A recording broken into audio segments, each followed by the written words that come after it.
massive scarred lion emerges from the tall grass, moving directly toward an elderly woman trapped helplessly in a poacher's pit. Margaret, a 73-year-old retired sanctuary founder, had been tracking the poaching gang when she fell into their concealed trap. Her left ankle twisted at a sickening angle, each breath bringing waves of white-hot pain through her frail body. The lion stops just 3 feet from the pit's edge. His amber eyes lock onto hers, unblinking, unmoving. The Savanna falls into a terrifying silence. Margaret's heart hammers against her ribs like a desperate prisoner. She searches his scarred face frantically, trying to recognize something, anything in those predatory eyes. Then she sees it. A distinctive pink scar running down his right shoulder. The exact pattern of a wire snare wound. Her breath catches. Could it be? But Margaret hadn't saved this lion. 3 months ago, she'd freed his mate. A lioness caught in an identical trap. A story you can watch in a previous video on our channel. Now, as the massive male studies her with an intensity that makes her skin prickle, a devastating realization hits. This lion is her only hope. The lion's gaze shifts from Margaret's face to the ropes binding her arms to the pit's wooden stakes. He lowers his enormous head, nostrils flaring as he examines the trap's mechanics.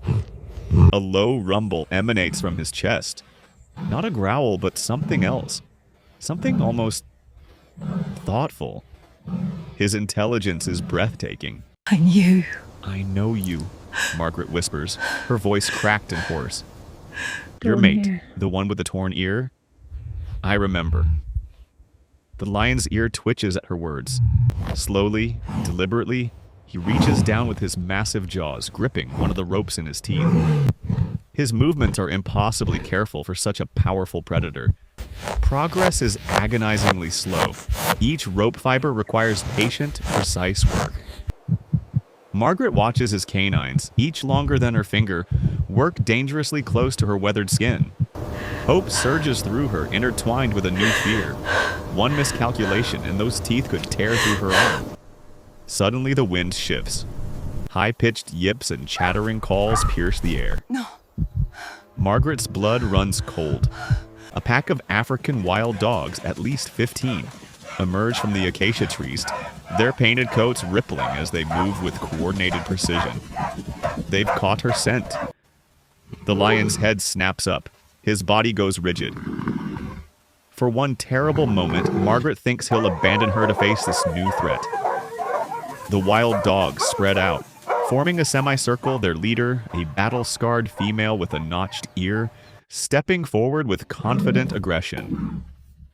The lion releases the rope from his jaws. He turns, placing his body directly between Margaret and the approaching pack. His mane bristles, making him appear even more massive.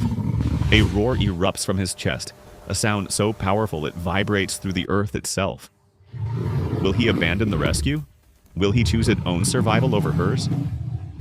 Keep watching to see what happens next. The wild dog pack rushes forward. What happens next is a blur of raw violence and primal fury. The lion meets them head-on, his claws slashing with surgical precision. Dust explodes into the air. The wild dogs are intelligent hunters, darting in and out, trying to find an opening. But the lion fights with something beyond instinct, with purpose. One dog gets too close. The lion sends it tumbling with a powerful swipe. Margaret can only watch from her prison, her heart in her throat. Every roar, every snarl makes her flinch. She sees blood, his blood, streaming from a gash on his flank where teeth found their mark. But he doesn't retreat. He doesn't run. Finally, the wild dog leader makes a tactical decision. She barks a retreat command. The pack withdraws, regrouping at a safer distance. The lion stands there, sides heaving, blood matting his golden fur. Margaret thinks he'll leave now. She wouldn't blame him. But he doesn't. Instead, he limps back to the pit's edge, lowers his massive head, and looks directly into her eyes. He nudges the loosened rope with his nose, then looks at her again. His meaning is clear. We need to finish this. If you believe loyalty transcends species, leave a comment below. Come on. Margaret understands. She begins working her bound hands frantically, using what little mobility she has to create slack in the ropes.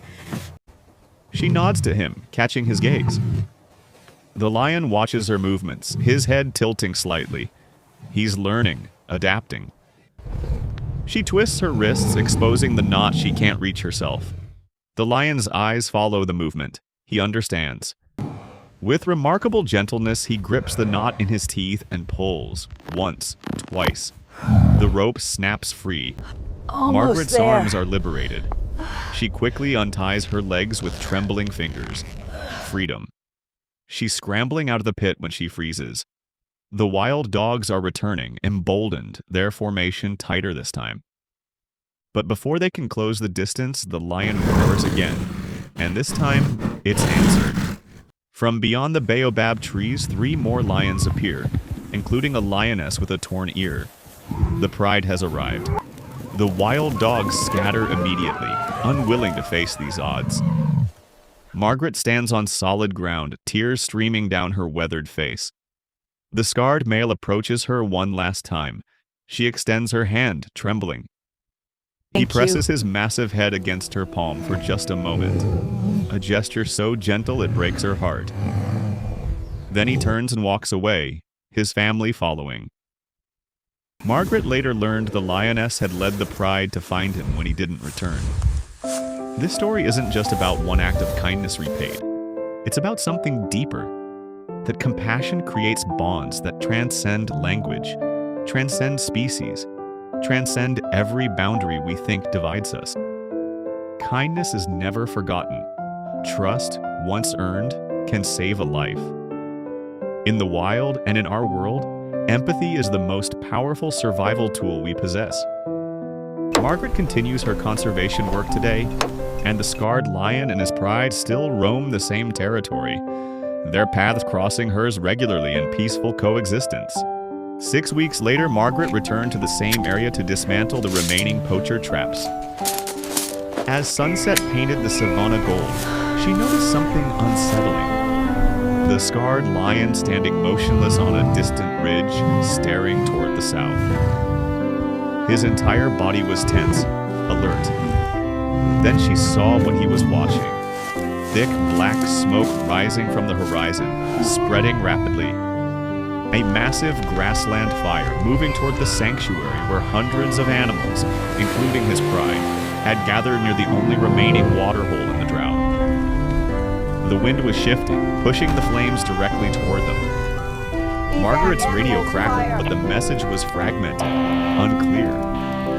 Share this video with someone who needs to believe that hope exists in unexpected places. The bond between Margaret and this lion was far from over. In fact, their greatest test was just beginning. Will Margaret and the lion work together to save the sanctuary?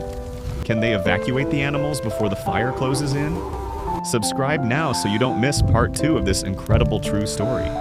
Some acts of kindness echo forever. This is one of them.